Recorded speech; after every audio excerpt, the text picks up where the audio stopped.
Hello my dear students, आज हम लोग बात करेंगे magnetic field due to the current carrying circular loop at the axis. Centre पर कितना मैग्नेटिक फील्ड होगा एक सर्कुलर लूप की वजह से हम लोग डिस्कस कर चुके हैं प्रीवियस लेक्चर में। आर्क की वजह से कितना होगा, सेमी सर्कल की वजह से कितना होगा, या क्वार्टर सर्कल की वजह से कितना होगा, क्वाड्रेंट की वजह से कितना होगा, ये सब कुछ डिस्कस कर चुके हैं। आज सर्कल की ही वजह से डिस्कस करेंगे, लेकिन एक्सेस पर डिस्कस करेंगे और कुछ इसके बहुत ही अच्छे अच्छे नीट और जेईई के क्वेश्चंस भी सॉल्व करेंगे। और मैंने आपको एक क्वेश्चन होमवर्क भी दिया है, आपने उसका आंसर देना है। तो चलो शुरू करते हैं। Magnetic field due to a current carrying circular loop at the axis। ठीक है, एक कोई लूप होगी हमारे पास और उसकी वजह से उसके एक्सिस पर कितना मैग्नेटिक फील्ड बनेगा। अगर आपको कुछ याद हो तो इलेक्ट्रोस्टैट्स में भी हम लोग डिस्कस कर चुके हैं। एक लूप की वजह से, यूनिफॉर्म चार्ज लूप की वजह से भी हम इलेक्ट्रिक फील्ड का कैलकुलेशन एक्सेस पे कर चुके हैं। बट आज हम लोग मैग्नेटिक फील्ड का कैलकुलेशन करने वाले हैं किसी लूप की वजह से जिसमें क्या है, करंट है। सबसे पहले लूप के ओरिएंटेशन को समझते हैं। मेरे पास ये एक लूप है और लेट्स से इसका रेडियस कोई स्मॉल ए है और ये डिस्टेंस कोई आर है। इस पॉइंट पी ए कोई पॉइंट है जो कि एक्सिस पे है। यहां बताना है हमें कितना मैग्नेटिक फील्ड होगा। इसमें करंट भी फ्लो कराना जरूरी है, आपको पता है विदाउट करंट के ये मैग्नेट नहीं बनेगा। 1882 हेंस क्रिस्टनस्टेड की थ्योरी है कि जब किसी कंडक्टर के अंदर करंट होती तब वो क्या बनता है, मैग्नेट। मैं आपको सबसे पहले इस लूप के बारे में बताता हूं ये किस तरीके से रखा हुआ है, तो ध्यान से सुनना। ये मेरे पास एक लूप है। ये लूप अगर आप ऐसे सोच रहे हैं, इस तरीके से रखा हुआ नहीं है बोर्ड पे। This is situated like this. Is this clear? ये ऐसे रखा हुआ है और इसमें क्या है, करंट है।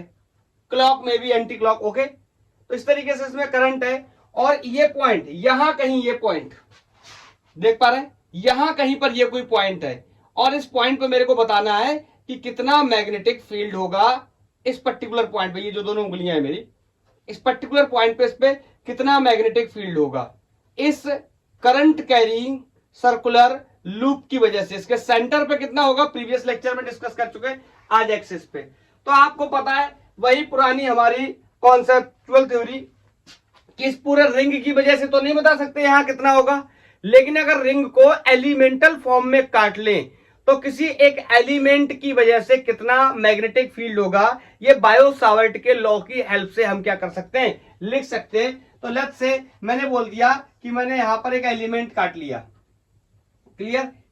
इसकी वैल्यू क्या है, इसकी लेंथ क्या है, डीएल, या यहां पर भी काट लो, क्या फर्क पड़ता है, ठीक है। और इसकी वजह से यहां पर कितना फील्ड है मैं आपको बताने चला। तो सबसे पहले इस पॉइंट पर बताना है, तो आपको पता है इस डीएल या आईडीएल करंट एलिमेंट से इस पॉइंट तक पहले क्या कर लेंगे, लाइन बना लेंगे जिसे हम पोजीशन वेक्टर डिस्प्लेसमेंट भी बोल सकते हैं। बोलो, पोजीशन वेक्टर या डिस्प्लेसमेंट भी बोल सकते हैं। बना लिया। अब इस पॉइंट से इस पॉइंट तक की डिस्टेंस को ही मार्क कर लो। लेट्स से अगर ये ए है, ये आर है, तो मैं इसको एक्स नाम दे रहा हूं या एक्स वेक्टर नाम दे रहा हूं। वेक्टर फॉर्म में यूज करते हैं, आपको पता। हाँ, अगर इसका स्केलर मुझे लिखना हो तो इसका स्केलर भी मैं लिख सकता हूं। मैं यहां मेंशन कर दे रहा हूं या यहीं पे लिख दे रहा हूं कि इसका स्केलर कितना हो जाएगा। सबको पता है, inside the root this square plus this square, it means R square plus A square is the magnitude. Means इसकी स्केलर वैल्यू या डिस्टेंस कितनी है, R square plus X square का root, are square plus A square. अब समझते हैं पहले direction के बारे में। आपको पता है ये करंट एलिमेंट है, इसमें करंट है, तो इस जगह पे बनेगी क्या, मैग्नेटिक फील्ड। तो मैग्नेटिक फील्ड समझते हैं सबसे पहले। एक्चुअली कुछ लोग आते हैं इस तरीके से बनाते हैं, इस तरीके से बनाते हैं, उसके कंपोनेंट वगैरह कर देते हैं। और मैं बार बार सबको यही बोलता हूं कि प्रीवियस लेक्चर में मैंने कई बार आपको रोक करके ये कॉन्सेप्ट बताया कि यहां पर फील्ड 2D में नहीं 1D में हम कंपोनेंट नहीं कर सकते। तो पहले यहां पर चेक कर लेते हैं 2D में फील्ड या 1D में। अगर मैग्नेटिक फील्ड 1D में हुआ तो कोई प्रॉब्लम नहीं है, सिंपली जोड़ देंगे। अगर 2D में होगा तो कंपोनेंट करना पड़ेगा, देखेंगे किसके अलोंग फील्ड बन रहा है और किसके अलोंग फील्ड नहीं बन रहा है। तो लेट्स ट्राई। बोलो, ये इस तरीके से लूप रखा हुआ है, इसमें करंट है, आप समझ लो clockwise anticlockwise, मैंने समझ लिया इस तरीके से करंट है। बोलो, ये कोई छोटा एलिमेंट काटा मैंने, यहां पर शायद मैं मार्क करूंगा, आपको मार्कर पर दिखेगा नहीं, मार्कर के मार्क करने से मान लो ये कोई एक एलिमेंट काट लिया छोटा सा, और इस एलिमेंट में यहां पर पता करना है मेरे को, इस पॉइंट पे कहीं पता करना है, जहां पे ये मेरी फिंगर रखी यहां पर कहीं पता करना है। आप बताओ तो क्या करते हैं, put your thumb in the direction of current. बोलो, natural curling of the finger या पाम को क्या करते हैं, रोटेट करते हैं उस पॉइंट के अबाउट या उस पॉइंट की तरफ जहां पर फील्ड हमें पता करना होता है। यहां पर पता करना, तो समझो ऐसे, समझे? ऐसे का मतलब बहुत ध्यान से समझना, बहुत कंफ्यूजन होता है लोगों को, डेरिवेशन सब लोग कर लेते हैं, याद कर लेते हैं, लेकिन कॉन्सेप्ट नहीं समझ आता। बोलो, यहां पर मतलब इस तरीके से नीचे की तरफ फील्ड बना, नीचे की तरफ फील्ड बनने का मतलब है कुछ इस तरीके का फील्ड बना डीबी, इस छोटे से एलिमेंट की वजह से। अब आप क्लियरली देख सकते हो कि ये जो फील्ड बना, ये फील्ड 2D में है, ये एक्स के अलोंग भी और वाई के अलोंग भी, क्योंकि मैंने इसको एक्स वाई में, या अगर इस रिंग को मैंने प्लेस किया इस तरीके से, बोलो वाई जेड में, तो इसका जो एक्सेस है वो कहां है, एक्स में। क्लियर? कल मैंने आपको कुछ बातें बताई थी, कल का मतलब प्रीवियस लेक्चर में मैंने आपको जब रिंग के सेंटर के बारे में डिस्कस करके बताया था, तो आपको याद होगा कि इसमें किसी भी तरीके की आप करंट ले लो, इधर क्लॉकवाइज या फिर एंटी क्लॉकवाइज, तो क्या होगा, तो क्लॉकवाइज एंटी क्लॉकवाइज करंट होने की वजह से, मैं यहां पर थोड़ा सा आपको बना के बताता हूं, डिफरेंस समझने की कोशिश करिए, ये मत समझिए मेरा टाइम जा रहा है। अगर आपको ऐसा लग रहा है तो आप थोड़ा सा फास्ट फॉरवर्ड कर लो, इट्स ओके। तो बोलो, यहां पर स्क्रू रूल या राइट हैंड थंब रूल की यूज करके हम देख सकते हैं। बोलो, यहां पर बाहर, इसकी वजह से भी बाहर, इसकी वजह से भी बाहर, और इसकी वजह से भी बाहर। मतलब इसमें अगर मैं स्क्रू रूल का भी यूज करूं तो करंट का, सॉरी, मैग्नेटिक फील्ड का डायरेक्शन क्या बन रहा है, बाहर की तरफ बन रहा है। लेकिन इसमें मैग्नेटिक फील्ड का डायरेक्शन 2D में बन रहा है। इसका मतलब इसके कंपोनेंट करने पड़ेंगे, इसका मैग्नेटिक फील्ड एक्स के अलोंग भी आएगा और वाई के अलोंग भी आएगा। तो चेक करना पड़ेगा मैग्नेटिक फील्ड एक्स के अलोंग और वाई के अलोंग, दोनों के अलोंग हमें क्या करना पड़ेगा, कैलकुलेट। हर बार में हम क्या करते थे, सिर्फ मैग्नेटिक फील्ड सेंटर पे प्रीवियस केस में कैलकुलेट कर लेते थे, चाहे सर्कल था, सेमी सर्कल था, या क्वाड्रेंट था, या फिर आर्क था, कोई मसला नहीं था कि मैग्नेटिक फील्ड 1D में या 2D में। सिंपली हमें पता चलता था या तो मैग्नेटिक फील्ड अंदर है, inward the plane of the board या पेपर, या outward to the plane of the board या पेपर होता था। लेकिन यहाँ किसमें, 2D में, तो हमें क्या बनाने पड़ेंगे, कंपोनेंट बनाने पड़ेंगे, किसके, मैग्नेटिक फील्ड के। तो चलो कंपोनेंट बनाते हैं मैग्नेटिक फील्ड के। एंगल मार्क कर लेते हैं और बना लेते हैं। तो यहां से भी आप इस तरीके से बना सकते हो कि ये वाले एलिमेंट की वजह से इस तरीके से यहां डीबी फील्ड होगा तो सारे एलिमेंट की वजह से इसको काटो, इसको काटो, किसी भी एलिमेंट को काटो। अपन क्या कर ले रहे हैं, इन दो की वजह से ले रहे हैं, या सबकी वजह से भी ले लेंगे तो भी बात वही होगी। ये थोड़ा सा ठीक बना नहीं है, इसको दोबारा से बना देता हूं।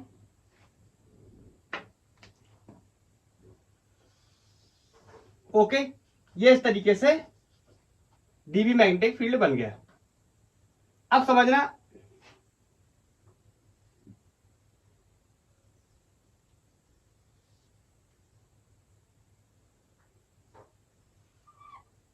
ये एंगल अगर मैं थीटा बोलूं, ये एंगल अगर मैं थीटा बोलूं, तो बोलो बताओ, ये वाला एंगल थीटा, ये वाला एंगल भी थीटा। अगर ये थीटा तो ये भी थीटा, अगर ये थीटा तो ये भी थीटा। क्लियर? अब मैग्नेटिक फील्ड डी भी कोई थीटा एंगल पे है, तो उसके दो कंपोनेंट बन जाएंगे। बोलो, यहां से बना है anti clockwise theta, this is going to be d B cos theta, और यहां से बना है angle anti clockwise, so this is going to be dv cos theta। Is that clear? हाँ, अब इसका परपेंडिकुलर और इसका परपेंडिकुलर बनाना है, तो इस वाले का परपेंडिकुलर कहां आएगा? इस डायरेक्शन में db साइन थीटा। आपको क्या परपेंडिकुलर तो इधर भी बना, इंपैक्ट देखना है, इंपैक्ट। ओके, तो यहां पर आ गया db साइन थीटा, इसका वजह से भी यहां पे आ जाएगा क्या? db sine theta.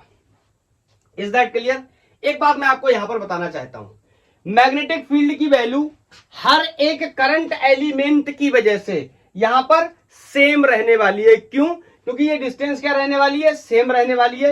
ये डिस्टेंस भी क्या रहने वाली है? सेम रहने वाली है। तो यहां पर मैग्नेटिक फील्ड के हर एक कंपोनेंट की वैल्यू सेम रहने वाली है। तो मैं आपसे एक बेसिक क्वेश्चन पूछता हूं कि ये दोनों मैग्नेटिक फील्ड बताओ, ये अपवर्ड डायरेक्शन में, ये डाउनवर्ड डायरेक्शन में है, और डीबी की वैल्यू दोनों के लिए क्या है? सेम है। एंगल इज ऑल्सो सेम, तो both are in opposite direction, तो क्या हो जाएंगे? कैंसिल आउट हो जाएंगे। मैक्सिमम लोग यहां पर गलती करते हैं या कभी समझने की कोशिश ही नहीं करते, डायरेक्ट ये डीबी साइन थीटा का इंटीग्रेशन करना शुरू कर देते हैं। हमें यह भी समझना चाहिए कि मैग्नेटिक फील्ड बाई के अलोंग भी हो सकता है, और यहां पर क्यों नहीं है, ये वजह भी हमारे लिए क्लियर होना चाहिए, क्योंकि ये 2D में था फिर भी बाई में नहीं है। तो I can say dB cos theta will cancel each other। Reason नहीं लिख रहा हूं, रीजन बहुत क्लियर है। मैग्नेटिक फील्ड की वैल्यू क्या है? सेम, डायरेक्शन क्या है? Opposite. So there will be no magnetic field in y direction.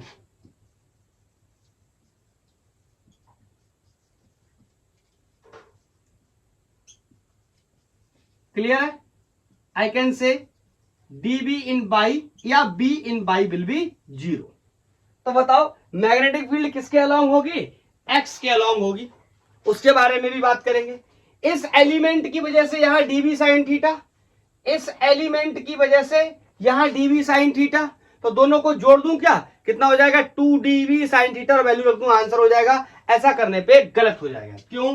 क्योंकि मेरे पास सिर्फ दो ही एलिमेंट नहीं है कि मैं इसकी वजह से dB साइन थीटा और इसकी वजह से dB साइन थीटा रख दूं और आंसर 2dB साइन थीटा हो जाए, और dB की वैल्यू को बायो-सावर्ट लॉ के रूल से एक्सपोज कर दूं और आंसर हो जाएगा। ऐसा गलत हो जाएगा। क्यों? क्योंकि यहां पर तो इनफाइनाइट डीएल सेगमेंट होंगे जब मैं इस लूप को काटने जाऊंगा। क्या मेरी बात पूरी तरीके से क्लियर तरीके से समझ पा रहे? काफी इंपॉर्टेंट डेरिवेशन है ये बोर्ड के पॉइंट ऑफ व्यू से।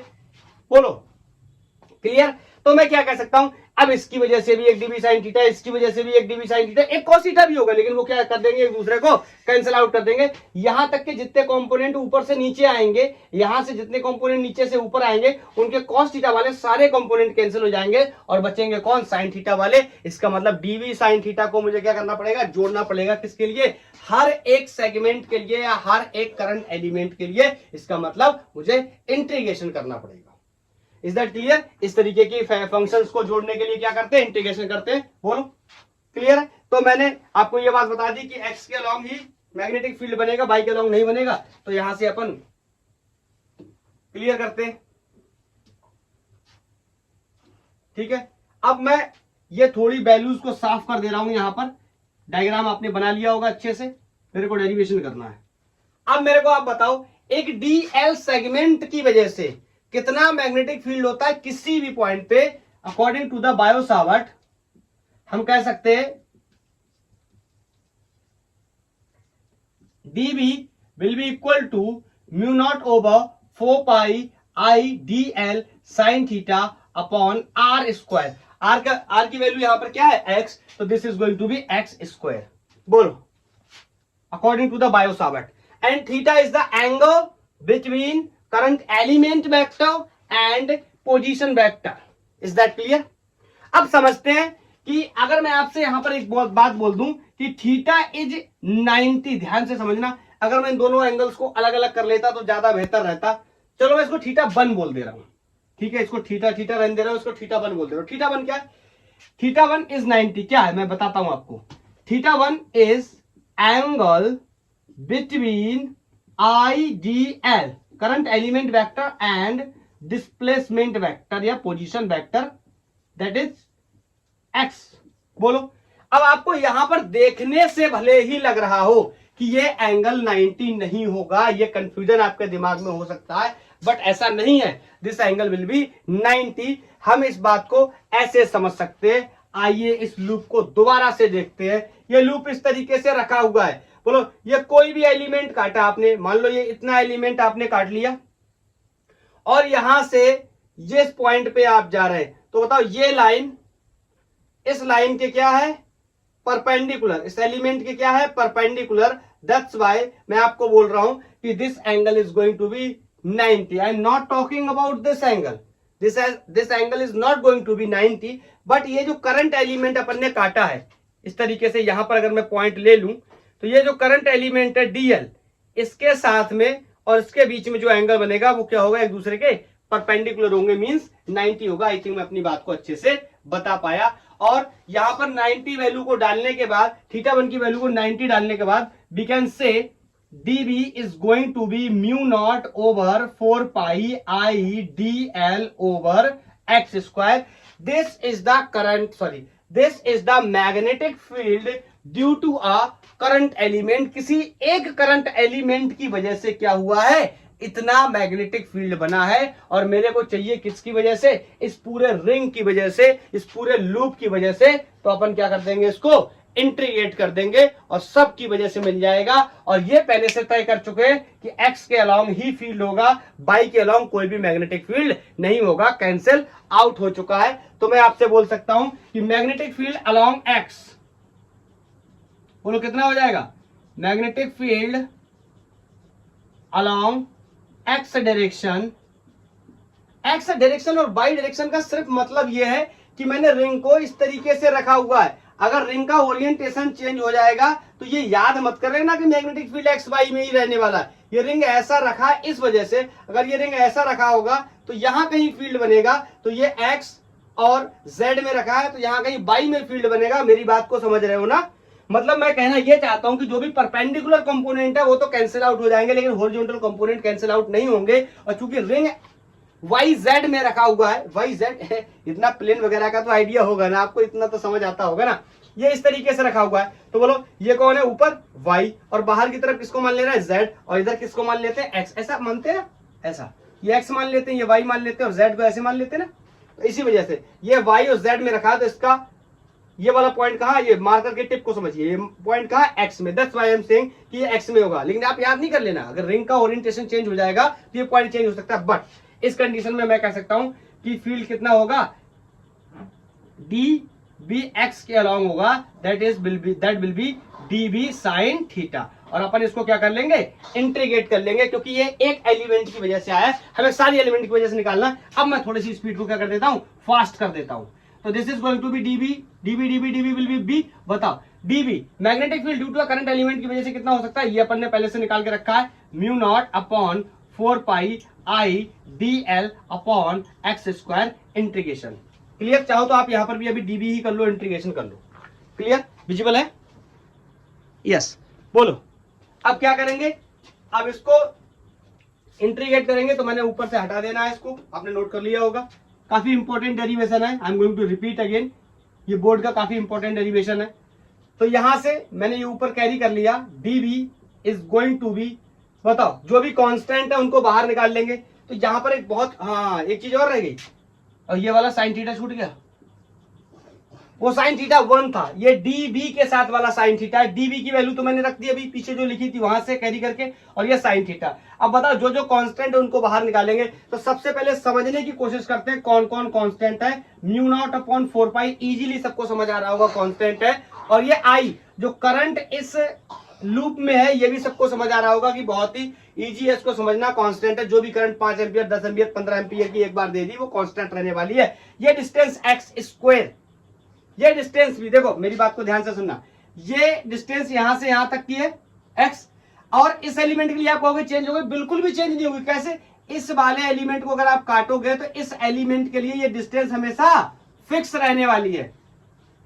ऐसे इस एलिमेंट के लिए भी ये डिस्टेंस क्या रहने वाली, फिक्स। मतलब ये एक्स स्क्वायर भी क्या है, एक कांस्टेंट है। अब बड़ा सवाल है कि थीटा कांस्टेंट है या वेरिएबल है। मैक्सिमम स्टूडेंट यहां आके गलती करते हैं और साइन थीटा का इंटीग्रेशन माइनस कॉस थीटा कर देते हैं और यही से उनका डेरिवेशन गलत हो जाता है। लेकिन हमें समझने की कोशिश करनी चाहिए कि थीटा क्या है। थीटा ये है, समझने की कोशिश करो। ये थीटा है, मैं आपको ऐसे करके बताता हूं। ये थीटा था, ठीक। एक्चुअली थीटा क्या होता है, एंगल क्या होता है, सिंपली आर्क ओवर रेडियस होता है, ठीक। अब मेरी बात को ध्यान से सुनना। आप कहोगे सर इस वाले एलिमेंट के लिए ये थीटा चेंज हो जाएगा, मैं कहूंगा बिल्कुल भी चेंज नहीं होगा। कैसे, आप बताओ। इसके लिए आप कहोगे सर इसके लिए ये ज्यादा था, ये डिस्टेंस ज्यादा थी, ये डिस्टेंस ज्यादा थी, इसलिए चेंज। मेरी बात को ध्यान से सुनना। देखो आर्क चेंज हो रही है, ये बात भी सही है, रेडियस भी हर बार में चेंज हो रहा है, लेकिन उनका रेशियो चेंज नहीं होगा। क्यों, क्योंकि आपको पता है ये वाला है, अगर मैं ये वाला लेने जाऊंगा तो ये एंगल बनेगा। कैसे, गणित से समझना। 2/4, 3/6 या 4/8। अगर आप सारी चीजों को देखो तो न्यूमरेटर भी चेंज है, डी न्यूमरेटर भी चेंज है, लेकिन रिजल्ट चेंज नहीं। This is 1/2, this is also 1/2 and this is also 1/2। I am saying simply that कि ये तो चेंज हो रहा है, ठीक है, ये भी चेंज हो रहा है, ये भी ठीक है, लेकिन इनका जो रेशियो है वो चेंज नहीं हो रहा। इनका रेशियो ही कौन है, एंगल। यही तो मुझे चाहिए। क्यों, जब आर्क बढ़ा था तो रेडियस भी बढ़ा था, तो बड़ा अपॉन बड़ा कुछ वैल्यू आएगी। फिर आर्क छोटा हुआ तो रेडियस भी तो छोटा हो गया, तो छोटा बटे छोटा फिर कोई वैल्यू आएगी, लेकिन वैल्यू सेम रहेगी। इस बात को समझना इतना आसान नहीं होगा, तो आप इस बात को जैसे मैंने बताया ऐसे दिमाग में रखो। क्लियर है। और ये 2D बोर्ड है, 2D नहीं होता 3D भी होता तो भी समझाना इतना आसान नहीं था। बोलो, शायद मैं अपनी बात को बहुत अच्छे से बता पाया।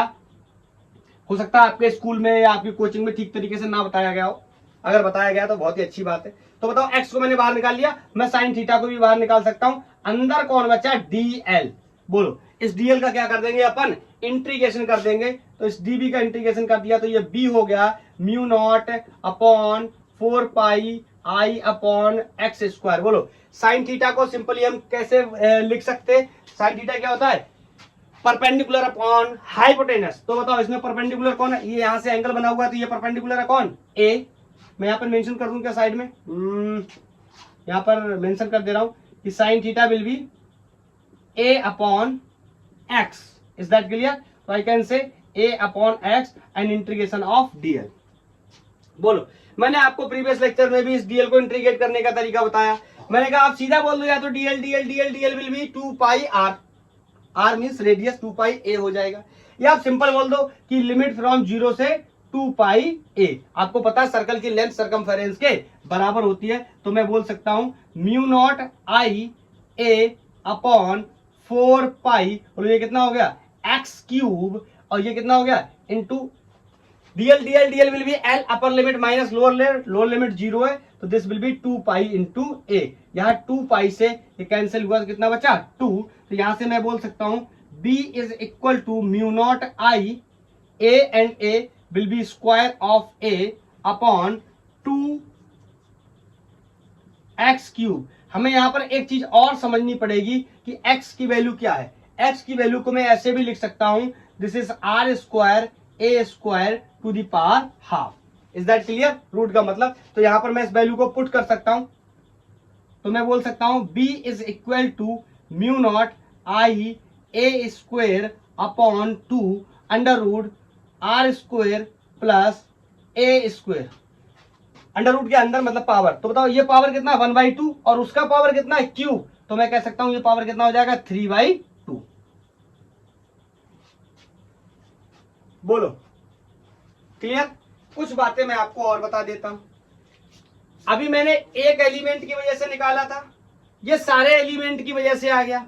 अब एक क्वेश्चन और पैदा हो सकता है, ये सारे एलिमेंट की वजह से तो आ गया, लेकिन सारे एलिमेंट में भी एक ही रिंग है, मतलब एक ही टर्न है, और अगर बहुत सारे टर्न होंगे तो हम क्या करेंगे, तो मैं कह सकता हूं if there are n turns, तो मैं बोल दूंगा कि एक टर्न की वजह से इतना, तो n टर्न की वजह से इसमें मल्टीप्लाई कर देंगे। This is going to be mu naught n I a square upon 2 r square plus a square to the power 3/2। कुछ जरूरत की बातें यहां पर मेंशन कर देते हैं like a is the radius of circle या circular loop. Is that clear? R क्या है? हॉरिजॉन्टल डिस्टेंस है, हॉरिजॉन्टल डिस्टेंस कहां से? फ्रॉम सेंटर ऑफ रिंग या लूप। क्लियर? ये सारी बातें क्लियर हो गई? बोलो। अब मेरे को दो एक सवाल और चाहिए इससे रिलेटेड। वो सवाल क्या चाहिए? मैंने एक्सिस पे कैलकुलेट कर लिया, अब मैं चेक करना चाहता हूं कि सेंटर पे कितना होगा, या एक्सिस से बहुत दूर चले जाएंगे तो कितना होगा। तो इस जैसी मैं कुछ बातें कर लेता हूं।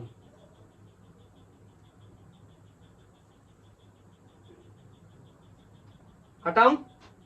नोट कर लिया? ये रिजल्ट हो गया। रिजल्ट याद रखना है, विदाउट रिजल्ट के सर्वाइव नहीं कर पाएंगे हम मैग्नेटिज्म में, हमें रिजल्ट याद ही होने चाहिए।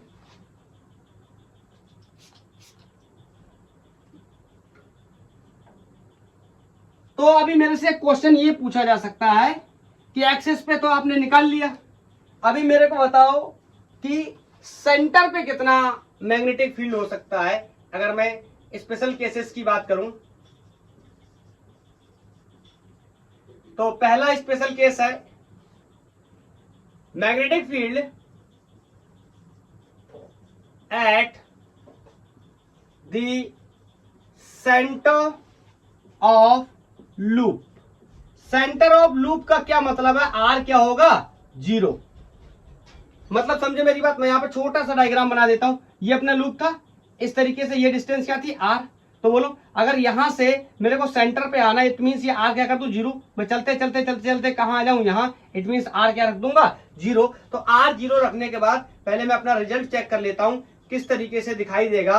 NI A² upon 2 R² plus A² to the power 3/2। इसमें अपन जब आर क्या रख देंगे? 0 रख देंगे तो दिस विल कम्स आउट। देखो आर यहाँ 0 रखोगे तो ये क्या बचेगा? A to the power 2 to the power 3/2। तो चलो एक लाइन में सॉल्व कर देता हूं। NI A² अपॉन 2, ये तो 0 हो गया, यहां से A² टू दी पावर 3/2, इससे ये मर गया। तो यहां पावर एक लाइन और बढ़ा देता हूं। NI A² upon 2 A to the power cube, इस पावर क्यूब से ये स्क्वायर चला गया तो नीचे कितना बचा? A। तो यहां पर मैग्नेटिक फील्ड आ गया सेंटर पे μ0 NI अपॉन 2A। कुछ याद आया इसको देख के? प्रीवियस लेक्चर में जब हम लोगों ने पढ़ाई शुरू करी थी तो यहीं से करी थी, हमने बात करी थी कि मैग्नेटिक फील्ड किसी लूप के सेंटर पे कितना होगा, इतना ही आया था। हाँ, वहां पर मैं एन बताना मैंने नहीं बताया था एन, यहां पर आपने एन भी रख लिया। अगर बहुत सारे टर्न्स होंगे तो क्या होगा? Is that clear? बोलो। तो एक्सेस के रिजल्ट से हमें सेंटर का रिजल्ट भी मिल सकता है। नेक्स्ट, अब मेरे से दूसरा सवाल यह है कि अगर ये जो एक्सेस का पॉइंट है ये बहुत दूर चला जाए, दूर चला जाने का मतलब इनफाइनाइट चला जाए, तो क्या कह सकते हैं? मैं बोल सकता हूं if the point on axis is very far, bracket में लिख दे रहा हूं मैं, वेरी फार का मतलब है इन्फिनिटी। एक्चुअली में इन्फिनिटी करना नहीं है, इन्फिनिटी क्या होता है? कुछ नहीं होता है। इन्फिनिटी का क्या मतलब समझेंगे इस केस में, रिंग के रेडियस से कंपेयर करेंगे। ओके, क्योंकि इस इतना बड़ा रिंग है, इसमें इन्फिनिटी का क्या मतलब समझो? यहां से 50 किलोमीटर दूर थोड़ी चले जाएंगे। बोलो, इन्फिनिटी का मतलब है इसके रिंग के रेडियस के साथ कंपेयर करेंगे, लूप के रेडियस के साथ कंपेयर करेंगे। तो क्या कर रहा है? मैग्नेटिक फील्ड कैलकुलेट कर रहा है। मैग्नेटिक फील्ड कितना होगा ये समझने की कोशिश करते हैं। तो मैं आपसे बोलूं ये बहुत ही दूर है, मतलब बहुत ही दूर का मतलब है ये इतना छोटू सा रिंग बनाया मैंने यहां कहीं, तो बताओ ये बहुत बड़ा है। It means I can say कि R is much much greater than the radius of ring, so I can say a को इग्नोर कर सकते हैं in front of R in case of we are calculating the magnetic field the axis at a point which is very very far away. Is that clear? So I can say the magnetic field will be mu naught over 4 pi and I a square upon a square plus r square to the power 3/2. इसमें अपन क्या कर सकते हैं, a को ignore कर सकते हैं, radius of ring को इग्नोर कर सकते हैं in comparison to the distance of the finding point जो कि कहां पर है, एक्सिस पे है. तो आई कैन राइट ये वाली वैल्यू क्या हो जाएगी, 0 हो जाएगी. तो यहाँ पर ध्यान से देखेंगे ये फिर से आर स्क्वायर से ये वाला कैंसिल हो जाएगा, नीचे कितना बचेगा आर क्यूब. तो I can write mu naught upon ये यहाँ पर बाई मिस्टेक मैंने 4 पाई लिख दिया, ये 4 पाई नहीं होगा. अगर प्रीवियस केस में भी लिख गया था तो प्लीज आप उसको देख लेना, मैं दोबारा से बता दे रहा हूँ. Mu naught N I A square, previous case की बात कर रहा हूँ जब सेंटर पे डिस्कस कर रहे थे. It was 2 are square plus A square. तो सेंटर की बात थी तो ये आर क्या हो गया था 0. तो mu naught N I A square, इसकी पावर 3/2 थी. तो ये नीचे सॉल्व करने के बाद a टू दी पावर 3 बचा था, इससे मैंने इसको कैंसिल कर दिया था, यहाँ 2 बच रहा है. तो यहाँ पर of course b will be equal to mu naught N I upon 2a था. अगर बाई मिस्टेक यहाँ 4 पाई जैसा कोई वैल्यू आ गई थी तो आप उसको देख लेना. तो यहाँ पर अपन क्या करेंगे, यहाँ पर 2 लिख लेंगे और इसके साथ साथ एन आई ए स्क्वायर. बताओ यहाँ a को इग्नोर कर दिया, r स्क्वायर से ये पावर 2 कैंसिल हो गया, 1/2 मतलब कैंसिल हो गया. तो यहाँ पर सिंपली बचा r क्यूब. तो ये मैग्नेटिक फील्ड है उस पॉइंट पर जो पॉइंट बहुत ही दूर है इन कंपैरिजन टू द, या बहुत ही बड़ा है in comparison to the radius of loop. बोलो 2 बातें हो गई. अच्छा एक चीज और कैलकुलेट कर लेते हैं, क्या होगा अगर रिंग के रेडियस के बराबर है वो पॉइंट एक्सिस पे जिसकी वजह से हम मैग्नेटिक फील्ड का कैलकुलेशन कर रहे हैं. तो केस नंबर 3 की बात कर लेते हैं. सिंपली मैं आपसे बोल सकता हूं the point on axis of loop which is equal to R equal to a, मतलब distance of the point from the centre is equal to the radius of loop. या आप कह सकते हो सर्कमफेरेंस की भी बात चल रही है, बोलो ऐसी भी तो ऐसा भी तो बोल सकते हैं. तो I can say magnetic field is going to be mu naught over 2 n I A square upon r square plus A square to the power 3/2. बोलो, और यहाँ पर मेरे को r इक्वल टू ए रखना है. तो जल्दी से मैं सॉल्व करके बता देता हूँ. Mu naught over 2 n I A square, r की जगह a रख दूंगा तो यहां से result a square plus a square, this is going to be 2a square to the power 3/2. आगे अगर सॉल्व करेंगे तो mu naught N I a upon 2. देखो इन दोनों को अगर अलग अलग लिखूं तो इसकी पावर, इस वाले की पावर कितनी 1, और यहाँ पर अगर 2 को बाहर निकालूं तो इसकी पावर कितनी हो जाएगी 3/2, और a की पावर भी कितनी हो जाएगी, a स्क्वायर की पावर कितनी हो जाएगी 3/2. तो ये 2 से 2 क्या हो जाएगा कैंसिल, और मैग्नेटिक फील्ड यहाँ पर बोलो पावर कितना है 1, यहाँ पर पावर कितना है 3/2. आपको पता है basis are same, then we can add the parts. So this is going to be mu naught N I A square upon 2 to the power 5/2, मतलब 1 प्लस 3/2. अरे अगर हिंदी में समझे तो ये 1.5 है, ये और 1 है. 1.5 और 1 कितने हो जाएंगे 2.5, 2.5 का मतलब 5/2. Is that clear? और यहां से आ गया a टू दी पावर 3, ये पावर 3 से ये कैंसिल आउट हो गया, और मैग्नेटिक फील्ड उस जगह पे जहां पर रिंग का रेडियस और वो पॉइंट दोनों इक्वल हैं इतना होगा. बोलो इज दैट क्लियर? तो ये हमने कुछ केसेस के बारे में डिस्कस कर लिया.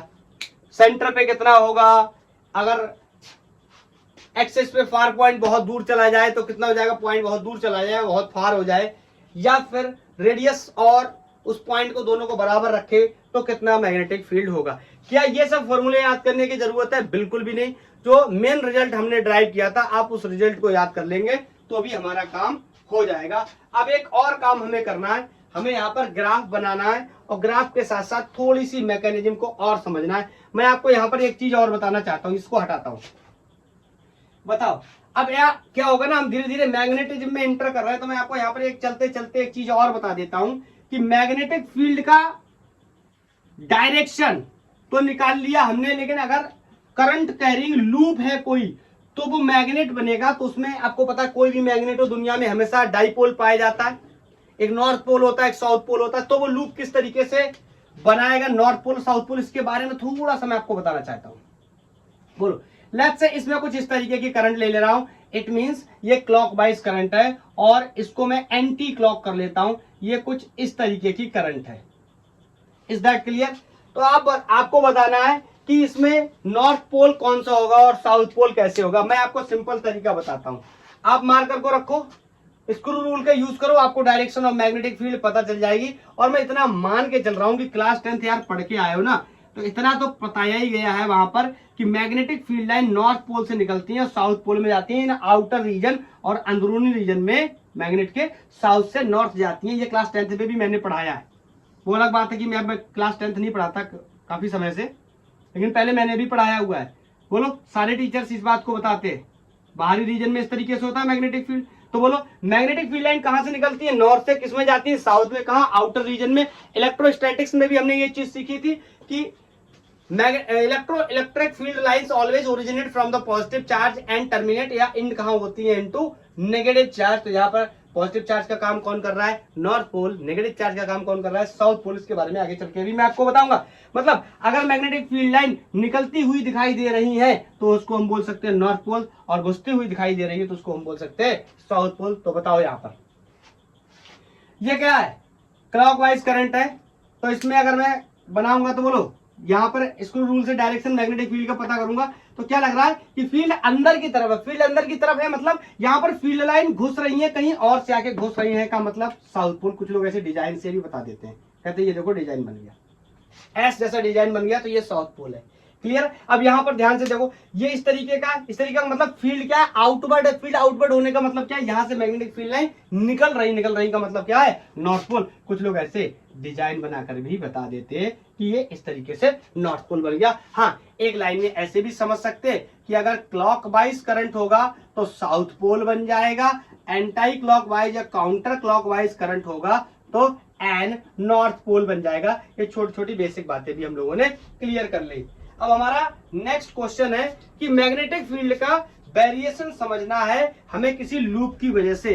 तो आप सारे रिजल्ट को ध्यान से देखोगे, जो कि मैंने साफ कर दिए हैं, बोर्ड पे है नहीं, एक बार मैं मेंशन कर देता हूं ताकि मैं इसका रिजल्ट का ग्राफ बना पाऊं। पहले मुझे करना क्या है मैं आपको ये बता देता हूं। मैं जा रहा हूं magnetic field versus distance graph बनाने लूप के लिए। Magnetic field versus distance graph, किस तरीके से मैग्नेटिक फील्ड चेंज हो रहा था। तो ये मैंने लिया डिस्टेंस, एक्स एक्सिस पे अपन डिस्टेंस की बात कर लेंगे और वाई एक्सिस पे अपन मैग्नेटिक फील्ड की बात कर लेंगे। लूप के लिए स्पेशली बात कर रहा हूं मैं, राइटिंग थोड़ी सही नहीं है, सही से लिख लेना, मैग्नेटिक फील्ड की डिस्कशन कर रहे हैं। अब मेरी बात को ध्यान से सुनना, बताओ मैग्नेटिक फील्ड सेंटर पर कितना आया था, कितना सेंटर पे आया था और एक्सिस पे कितना आया था। तो सेंटर पे अगर आप याद करेंगे तो mu naught N I upon 2a, इतना मैग्नेटिक फील्ड सेंटर पे आया था। और मैग्नेटिक फील्ड एक्सिस पे mu naught I n a square upon 2x square plus a square to the power 3/2। ध्यान से देखोगे ये वैल्यू क्या है, बड़ी है। डिनोमिनेटर बताओ क्या है, बड़ा है, सॉरी हाँ डिनोमिनेटर बड़ा है, इसका डिनोमिनेटर क्या है, छोटा है। मतलब ये वैल्यू क्या, अरे यार जितना ये छोटा होगा उतनी वैल्यू ये ज्यादा होगी। मतलब बताओ सबसे ज्यादा वैल्यू कहां पर है, सेंटर पर है। उसके बाद जैसे जैसे हम दूर जा रहे हैं इस रिंग से, जैसे जैसे हम दूर जा रहे हैं ये आर क्या करेगा, इंक्रीज करेगा। मींस ये वैल्यू इंक्रीज करेगी ओवरऑल, और मैग्नेटिक फील्ड क्या करेगा, डिक्रीज करेगा। तो सबसे ज्यादा ये सेंटर पे, मैं यहां पे इस तरीके से रिंग बना देता हूं, ठीक है, थोड़ा ठीक बना नहीं है, आप अच्छे से बना लेना। तो बोलो रिंग के सेंटर पे सबसे फील्ड क्या होगा, ज्यादा। मतलब यहां कहीं से स्टार्ट करूं, मैक्सिमम वाई एक्सिस पे क्या रिप्रेजेंट कर रहे हैं अपन, फील्ड। तो जितना ऊपर से स्टार्ट करेंगे उतना ही फील्ड क्या होगी, ज्यादा, और जैसे जैसे आगे जाएंगे फील्ड क्या होगी, कम। ठीक है, इस तरीके का ग्राफ रिप्रेजेंट कर सकते हैं हम मैग्नेटिक फील्ड के केस में, इन केस ऑफ लूप, कि लूप में किस तरीके से ये चेंज होता है। Is that clear? So this is all about magnetic field due to a loop. Axis पे बात कर ली हमने, सारे रिजल्ट भी ड्राइव कर लिए। अब हम लोग कुछ क्वेश्चंस की प्रैक्टिस कर लेते हैं ताकि हमारा कॉन्सेप्ट पूरी तरीके से क्लियर हो जाए। तो मैं पहला सवाल लेने जा रहा हूं कि एक कोई लूप है जो कि एक्स वाई प्लेन में रखा हुआ है। तो ये सबसे पहले तो एक्स वाई प्लेन के हिसाब से बना लेते हैं, ऐसा बना लेते हैं, एक्स वाई प्लेन में रखा हुआ है। बोलो, तो इसका मैग्नेटिक फील्ड कहां होगा? जेड में होगा। अभी डिस्कस करेंगे कितना होगा। पॉइंट्स दे रखे हैं, मैं क्वेश्चन की पूरी लैंग्वेज को मेंशन कर देता हूं। पढ़ लो लैंग्वेज क्वेश्चन की और ट्राई करो क्वेश्चन को। हमेशा आपका ये काम होना चाहिए। मैं टाइम सेव करने की वजह से लिख देता हूं, मैं लिखूंगा तो थोड़ा और टाइम जाएगा, क्योंकि मैंने देख लिया लेक्चर पहले से ही 40 मिनट के आसपास हो चुका, तो 1 घंटे के ऊपर ज्यादा चला जाएगा, इस वजह से मैंने मेंशन कर दिया, नोट कर लिया, टाइम बचा लिया। हाँ, अभी जल्दी से टाइम वेस्ट किए बिना समझते इसको। मेरे से बोल रहा है कि एक कोई लूप है जो कि एक्स वाई प्लेन में रखा हुआ है, जिसके सेंटर कोऑर्डिनेट्स 0,0,0 कोस रहे होंगे। तो मैग्नेटिक फील्ड मेरे को बताना है at a point which is at axis 0,0,20√3 centimetre. तो आपको पता है ये क्या है? एक्स है, ये वाई, और ये क्या है? जेड। और मैंने अभी अभी आपको बताया था अगर लूप एक्स वाई प्लेन में रखा हुआ है तो बोलो यहां कहीं। अब इस बात को समझने के लिए मैं बोर्ड पे नहीं बना सकता, समझ रहे हो ना? ये बोर्ड पे मैं कैसे बनाऊंगी? यहाँ पर इस पॉइंट पे निकल के आएगा, तो ये मैं यहाँ पर भी मैं ऐसे ही बनाऊंगा, लेकिन आपको ये लगना नहीं चाहिए कि ये एक्स वाई है। मैं तो पॉइंट्स को पलट दे रहा हूँ, इसको एक्स मान ले रहा हूँ, इसको वाई मान ले रहा हूँ, उस प्लेन को। तो ये वाला प्लेन क्या हो जाएगा? जेड प्लेन, जिसके कोऑर्डिनेट्स मेरे को 0,0,20√3 सेंटीमीटर दे रखे हैं। और मेरे को जल्दी से बताना है इस जगह पे मैग्नेटिक फील्ड क्या होगा। बोलो एक्सिस का केस है तो I can say magnetic field will be mu naught I n a square. हाँ, अभी इसका रेडियस और भी लिखना चाहिए था, और रेडियस लिखा है क्या मैंने? हाँ लिखा है, हाँ लिखा है, 20 सेंटीमीटर लिखा है। 2r² plus a² to the power 3/2। बोलो कैसे? सारे डेटा को इसमें डालेंगे और यहां से आंसर निकालने की कोशिश करेंगे। बोलो म्यू नॉट की वैल्यू कितनी होती है? मैं आपको पहले से बता चुका हूं कि म्यू नॉट अपॉन 4 पाई की वैल्यू 10 टू दी पावर -7 होती है। तो mu naught can be write 4 pi into 10 to the power -7। तो I will write 4 pi into 10 to the power -7 and the current in the loop is given. हाँ, mention कर लो, आगे यहीं पे मेंशन करो, लिखा नहीं है मैंने। करंट इन लूप इज 2/पाई एम्पियर। क्लियर? यहां पर 2/पाई वैल्यू लिख लो किसकी? करंट की। नंबर ऑफ टर्न्स यहां पर मेरे को पहले से ही बता रखे हैं कितने हैं? 100 हैं। और ये जो रिंग है, इस रिंग का जो रेडियस है दैट इज 20 सेंटीमीटर। तो मीटर में कन्वर्ट कर लूंगा तो 20 इंटू 20, क्योंकि स्क्वायर है ए का, और 10 टू दी पावर -4 किसमें कन्वर्ट हो गया? सेंटीमीटर से मीटर में। 10 टू दी पावर -2 एक बार सेंटीमीटर को मीटर में, 10 टू दी पावर -2 फिर से 2 बार, तो कन्वर्ट हो गया ओवरऑल। बोलो यहां पर मैं लिख देता हूं 2, आर की वैल्यू कितनी है? 20, तो सेंटीमीटर से मीटर में कन्वर्ट करूंगा तो बोलो इसका क्या करना पड़ेगा? स्क्वायर। अरे भैया देखो, आर स्क्वायर है, ये कोई पॉइंट है जहां पे पता करना चाहिए, ये पॉइंट है, तो इसका स्क्वायर करूंगा। इसका हो जाएगा स्क्वायर कितना? 20 का 400, और इसका स्क्वायर कितना हो जाएगा? 300, 4 3 1200 into 10 to the power -4। Centimetre को मीटर में कन्वर्ट कर दिया और उसका क्या कर दिया? स्क्वायर। समझ रहे हैं? और इस ए स्क्वायर की वैल्यू भी कितनी लिख सकते हैं? ए कितना है? 20 सेंटीमीटर, तो इसका स्क्वायर कितना हो जाएगा? 400 सेंटीमीटर। मीटर में कन्वर्ट कर देंगे तो 10 to the power -4 to the power 3/2। बोलो अब देखो यार, इसको सॉल्व करना तुम्हारा काम है, और सॉल्व करने के बाद इसमें कितना आंसर आएगा ये मैं आपको अभी बता दे रहा हूं। मैग्नेटिक फील्ड का आंसर आएगा 20 माइक्रो टेस्ला, या फिर 25 micro tesla, sorry, 25 into 10 to the power -6 tesla. बोलो क्लियर? हाँ, अब कैसे सॉल्व करेंगे इसके लिए थोड़ा सा आइडिया दे दे रहा हूं। बोलो इससे ये चला जाएगा, और ध्यान से सुनना, ये 10 टू दी पावर -2 रह जाएगा, ये 10 टू दी पावर -2 रह जाएगा, यहां से रहेंगे तो 10 टू दी पावर -1 रह जाएगा, -1 का 3 से मल्टीप्लाई होगा, ये ऊपर जाएगा, पावर सॉल्व हो जाएगा, -4 आ जाएगी। अब सॉल्व करेंगे तो आपको पता चलेगा। ये 12 है, ये 4 है, 12 का स्क्वायर, एक सेकेंड, हाँ 12 और 4 कितना हो गया 16। तो 16 की पावर 3/2 है, तो इसको मैं लिख सकता हूं क्या 16 को 4 to the power 2 to the power 3/2 ऐसे करके सॉल्व कर लेना। ये 2 से 2 मर जाएगा और 4 को 3 बार रख देना, सॉल्व कर देना, आंसर बन जाएगा। एक क्वेश्चन और भी थोड़ा सा लैंग्वेज में मैं उसको भी मेंशन कर दे रहा हूं, थोड़ा सा टाइम हमारा बच जाएगा लिखने के लिए। बताओ ये नेक्स्ट क्वेश्चन है, बोल रहा है magnetic field at the centre of a current carrying circular loop is 0.5 into 10 to the power -5 Tesla. Find the magnetic field at the point eight the axis from 5 centimetre the centre of the loop. कहने का मतलब ये है, एक बार मेरे को centre पे magnetic field given है और मैं नोट कर लेता हूं, this is 0.5 into 10 to the power -5 Tesla. मेरे से कह रहा है एक्सेस पे बताओ, लेकिन प्रॉब्लम क्या है इस क्वेश्चन के अंदर, प्रॉब्लम ये कि दोनों ही बार करंट गिवन नहीं है। तो मैं दोनों के एक्सप्रेशन लिख दूं कि सेंटर पे एक्सप्रेशन μ0I/2a, ये सेंटर पे होता है मैग्नेटिक फील्ड।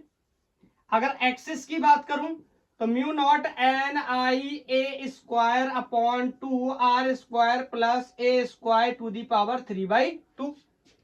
बोलो दोनों में ही करंट की जरूरत है, लेकिन दोनों में करंट नहीं है और लूप में करंट सेम है, एक ही लूप है तो उसमें करंट सेम है, एक बार एक्सिस पे और एक बार सेंटर पे। तो दोनों का मैं रेशियो ले लूं तो मेरा काम हो जाएगा। मेरे को एक्सिस पे बताना है, इसका रेशियो ले लूं किसके साथ, सेंटर वाले के साथ। So this is going to be μ0NIA², यहां पर भी n ले लो, upon 2R² plus a² to the power 3/2। Centre पे मैग्नेटिक फील्ड ये पलट के उल्टा हो जाएगा, this is 2a upon μ0I into n। n से n कैंसिल, i से i कैंसिल, μ0 से μ0 कैंसिल, और यहां 2 से ये 2 कैंसिल। बोलो ये a² और ये a, तो कितना हो गया a³ और नीचे जो वैल्यू है R² plus a² to the power 3/2। तो यहां पर मैं ऊपर सॉल्व कर दे रहा हूं, b on axis upon b at centre, या ऐसे लिख दे रहा हूं कि एक्सिस पर b कितना हो जाएगा, सेंटर का इतना times a³ upon R² plus a² to the power 3/2। बताओ सारी वैल्यूज मेरे को गिवन है, रख दूंगा तो यहां पर आंसर मिल जाएगा। सेंटर पर मैग्नेटिक फील्ड की value 0.5 into 10 to the power -5 tesla. a³ माने रेडियस ऑफ दैट रिंग या लूप, और रेडियस कितनी दे रखी है 12 सेंटीमीटर। तो मैं बोल सकता हूं 12 गुणा 12 गुणा 12, 10 to the power -2 -2 -2, it mean 10 to the power -6 upon r plus a। r कितना है 5 सेंटीमीटर्स में है, इंटू 10 टू दी पावर -2 का स्क्वायर। बोलो r² plus a² means 12 into 10 to the power -2 का स्क्वायर। थोड़ी सी कैलकुलेशन को फास्ट करूंगा, यहां पर मैं लिख सकता हूं 5 का square 25 into 10 to the power -4, और ये हो गया 144 into 10 to the power -4 to the power 3/2। 12 का स्क्वायर 144, और ये 10 टू दी पावर -4 को देखो यहां पर मैं अलग से सॉल्व करके बता दे रहा हूं। 10 टू दी पावर -4 की पावर 3/2 है, तो इसको मैं काटूंगा कितना बचाएगा 2, और माइनस के साथ मल्टीप्लाई होगा कितना हो जाएगा 10 की पावर -6, और ये आपको पता 25, ये कितना 144, 25 और 144 हो गए 169। 169 को मैं लिख सकता हूं 13 की पावर 2 टू दी पावर 3/2। तो ये 2 से 2 कैंसिल, मतलब नीचे बचा magnetic field at axis 0.5 into 10 to the power -5। ये 12 12 12 3 बार मल्टीप्लाई करना, नीचे 6 बचा हुआ है, तो 10 की पावर 6 से 10 की पावर 6 चला जाएगा, ये 13 गुणा 13 गुणा 3 बार हो जाएगा। चलो अच्छा मैं डायरेक्ट आंसर लिख दे रहा हूं, और इसको सॉल्व करने के बाद 3.9 into 10 to the power -5 tesla magnetic field मिल जाएगा एक्सिस पे। Is that clear? Basic mathematics है, इसको क्या कर लेना आप सॉल्व कर लेना। बोलो कुछ और थोड़े से सवाल का लेवल बढ़ा लेते हैं। लेवल बढ़ाने का मतलब है अब मैं दो लूप्स लेने जा रहा हूं, दो रिंग्स लेने जा रहा हूं और दोनों को कोएक्सियल रख दे रहा हूं लाइक दिस। एक ये इस तरीके से एक रिंग रखा हुआ है, दूसरा रिंग इस तरीके से रखा हुआ है, ये कोएक्सियल रखे हुए, मतलब अगर इनके बीच से सेंटर से मैं एक लाइन पास कराऊं या एक रॉड को डालूं तो दोनों उसमें फंस जाएंगे, रिम के जैसे, जैसे रिम होता है साइकिल का उस तरीके से। तो बोलो मैं आपसे पूछूं इन दोनों के बीच का जो सेपरेशन है ये कितना है, तो ये है 0.1 मीटर और इसमें करंट कुछ इस तरह बह रही है। क्लियर है? मैं आपको कुछ बातें बताना चाहता हूं। इन दोनों की जो रेडियस है वो सेम है and that is 0.1 metre and the current in both is same, I1 I2 is equal to 5 ampere और दोनों में नंबर ऑफ टन्स भी सेम है 20 टन्स। मेरे से कह रहा है फाइंड मैग्नेटिक फील्ड, अच्छा क्वेश्चन है, at centre of each loop. Each loop के सेंटर पे बतानी दो कंडीशन में, when current in both loops is in same direction, पहला पार्ट। दूसरा when current is in opposite direction. Clear? एक बार करंट क्या सेम डायरेक्शन में, एक बार करंट क्या अपोजिट डायरेक्शन में, दोनों के सेंटर पे पता करना। मैं मुद्दे की एक बात आपको बताता हूं, इसको आप रिंग 1 मान लो, इसको आप रिंग 2 मान लो। बताओ अगर मैं आपसे बोलूं इस सेंटर पे निकालना है तो इस वाले रिंग के लिए ये वाला सेंटर इस रिंग के लिए सेंटर का काम करेगा और इस वाले रिंग के लिए ये एक्सिस वाले फॉर्मूले का काम करेगा। मेरी बात को ध्यान से समझना, मतलब जब भी मैं किसी एक लूप के एक्सिस पे मैग्नेटिक फील्ड को कैलकुलेट करने जाऊंगा तो जिस के सेंटर पे कैलकुलेट कर रहा हूं इस वाले का फॉर्मूला अगर यूज करूंगा तो सेंटर का लगेगा, लेकिन इसका कौन सा लगेगा, एक्सिस वाला फॉर्मूला लगेगा, क्योंकि ये सेंटर इस रिंग का या इस लूप का इसके लिए तो सेंटर है लेकिन इसके लिए क्या है, एक्सिस है। Is that clear? अब दोनों में बस क्वेश्चन इतना है कि दोनों में करंट क्या है, सेम, और दोनों में करंट क्या है, अपोजिट। तो जब दोनों में करंट सेम होगी तो दोनों की वजह से सिमिलर फील्ड बनेगा, मींस दोनों की वजह से फील्ड क्या हो जाएगा, ऐड हो जाएगा। मैं कह सकता हूं B1 प्लस B2। चलो एक बार B1 प्लस B2 करने से पहले B1 और B2 की वैल्यू को इंडिविजुअली निकाल लेता हूं, उसके बाद में क्या कर लेंगे, ऐड कर लेंगे। तो बताओ अगर मैं मैग्नेटिक फील्ड रिंग फर्स्ट की वजह से निकालूं, इसके सेंटर पे करंट दोनों में सेम है, रेडियस आइडेंटिकल है, नंबर ऑफ टर्न्स भी सेम है, तो mu naught I n upon 2a, ये सेंटर वाला केस हो गया। इसका दूसरा वाला केस एक्सिस के लिए अगर मैं बात करूं, mu naught N I A square upon 2 are square plus A square. अब मेरी बात को ध्यान से सुनना, मैं यहां पर कैलकुलेशन नहीं करने वाला, आप सारी वैल्यूज को डालो। जैसे यहां पर आप डालो म्यू नॉट की value 4 pi into 10 to the power -7, number of turns 20, current 5 upon 2 and the radius of this ring is 0.1। Clear? इसको सॉल्व करने के बाद एक आंसर अपना निकाल के रख लेंगे कि सेंटर पर कितना मैग्नेटिक फील्ड होगा, and this will be B1 is 6.28 into 10 to the power -5 tesla. ये आंसर होगा इसका सॉल्व करने के बाद। अगर इसके बारे में बात करूं, B एट एक्सिस, सारी वैल्यूज को डालेंगे, म्यू की value 4 pi into 10 to the power -7, number of turns is 20, current is 5 ampere and this a radius is 0.1, तो 0.1 का स्क्वायर कितना हो जाएगा, 0.01 अपॉन 2।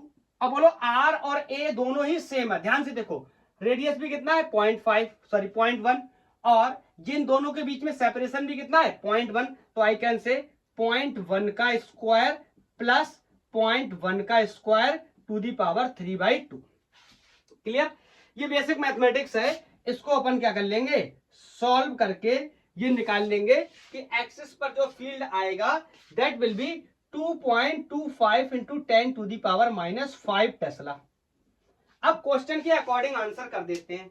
बताओ जब दोनों में करंट सेम डायरेक्शन में होगा तो दोनों एक जैसी फील्ड बनाएंगे, मतलब दोनों की फील्ड क्या हो जाएगी, ऐड हो जाएगी। तो पार्ट 1 को सॉल्व कर रहा हूं, थोड़ा सा आप इंग्लिश लैंग्वेज को मेंशन कर लेना कि current in both loops is same, so net magnetic field will be B1 plus B2। दोनों को जोड़ दूंगा, एक है 6.28 into 10 to the power -5 and दूसरा है 2.25 इंटू 10 टू द पावर -5। इसको जब अपन जोड़ देंगे this is going to be 8.5 into 10 to the power -5। बोलो, जब दोनों में करंट किसमें है, सेम डायरेक्शन में। अगर मैं दूसरा पार्ट सॉल्व करूं इसका, क्या कि जब करंट किसमें है, ओपोजिट है, तो मतलब एक फील्ड अगर इनवर्ड है तो दूसरा फील्ड आउटवर्ड होगा, मतलब अपन क्या कर देंगे, सबट्रैक्ट कर देंगे। B1 बड़ा है, value 6.28 into 10 to the power -5, B2 is 2.25 into 10 to the power -5। इसको घटाने के बाद answer is 4 into 10 to the power -5 tesla. Clear? तो कैसे सॉल्व किया अपन ने, दोनों के अलग अलग केसेस में पहले सेंटर पे और एक्सिस पे फील्ड निकाल ली, फिर दोनों में करंट सेम होने की वजह से दोनों के फील्ड ऐड हो गए, तो दोनों के फील्ड्स को अपन ने ऐड कर लिया। देन आफ्टर दोनों के करंट चेंज होने की वजह से या रिवर्स होने की वजह से दोनों में फील्ड क्या हो गए, अपोजिट डायरेक्शन में हो गए, तो दोनों के फील्ड को क्या कर दिया, सबट्रैक्ट कर दिया। यह भी एक अच्छा सवाल था। नेक्स्ट क्वेश्चन भी 2 लूप्स के ऊपर है और 2 लूप्स में भी कोएक्सियल लूप्स हैं, लेकिन एक लूप में दूसरे लूप में जो करंट है वो कुछ अलग तरीके से है। क्या है, समझते हैं क्वेश्चन को। तो नेक्स्ट क्वेश्चन इज कि 2 यहां पर लूप रखे गए, जेई में आया हुआ क्वेश्चन है, यहां पर ये 2 लूप्स रखे गए और इंपॉर्टेंटली इस सेंटर से इस सेंटर को जब मैंने मिलाया, यहां पर कोई पॉइंट O है और ये डिस्टेंस 4 सेंटीमीटर है और यहां से ये डिस्टेंस 3 सेंटीमीटर है, और जो इसका रेडियस है इस रिंग का, इसका रेडियस 4 सेंटीमीटर है और इस वाले रिंग का जो रेडियस है ये 3 सेंटीमीटर है। एंड इसमें करंट इस तरीके से है कुछ, ठीक है, मतलब ये रिंग रखा हुआ है, उस रिंग में कुछ इस तरीके से करंट है, सब कुछ ठीक है। इसका नाम L1 है, इसका नाम L2 कर लेते हैं, ठीक है। अब मेरे से क्वेश्चन पूछा जा रहा है कि what is the magnitude and direction of